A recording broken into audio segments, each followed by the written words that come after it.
Which is the odd one out? A. Correct. She was always the cleverest. In which part of the body is the occipital bone? In the cranium. Correct. I was just like, oh my God, how she can do that. She was just amazing. The hit show Child Genius on Channel 4 puts Britain's cleverest children to the test. In the 2015 series, the youngest finalist was an 8-year-old girl from Birmingham.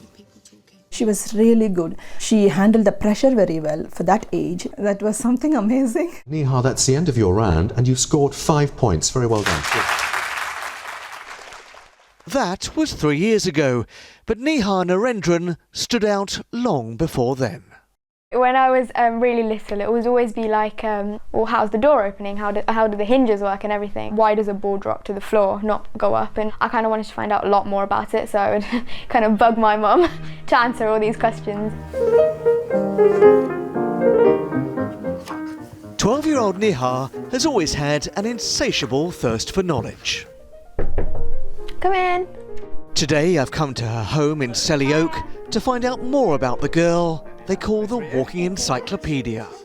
So you're obviously a bit of a bookworm, aren't you? Yeah. And you used to get through a lot of books, didn't you? Yeah. Tell us about them. So I used to get through about 5-6 books a week, but A week? yeah.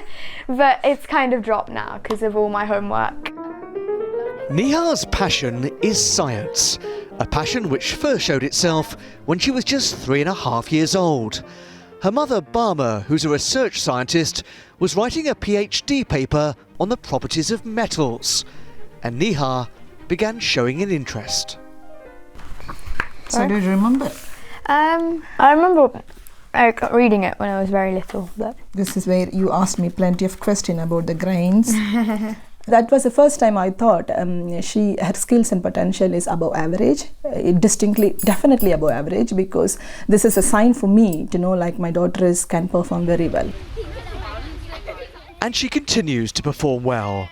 Last year she passed the 11 plus with flying colours to get a place at one of Birmingham's top selective schools. Does she know all the answers? Most.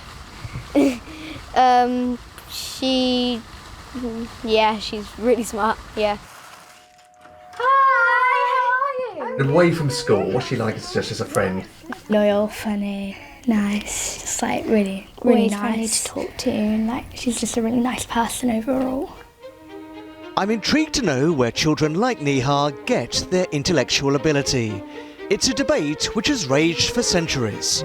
Is it nature or nurture? Do you think she was born clever? I think so, yeah. That definitely yes from my side, yeah. So it came from your genes? Maybe. But she's cleverer than me. I know my mum is really clever. My dad loves his history, so that. But then there's also a part where they've nurtured me into the person I am today. If anyone should know the answer, it's this woman. Lynn Kendall from Coventry has a highly gifted child of her own and used to be a teacher working with the most able pupils.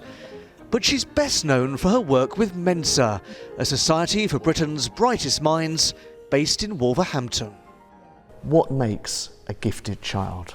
Is it something that children are born with, or can any child become a gifted child? It's a mixture of nurture and nature. So once children are born, then they become educated in not only the things that we think of, maths and English, but in the culture that they're born into, and they learn skills from parents and those people around them. But the intelligence and the innate intelligence is already in there.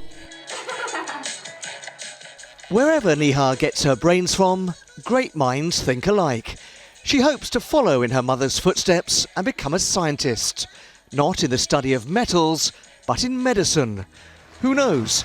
Perhaps the girl who made her name on Child Genius will one day make her name with an historic medical breakthrough. Thank you very much. It's been a really good journey and a really good experience that I've went through in my life. Peter Bearne, ITV News, Birmingham.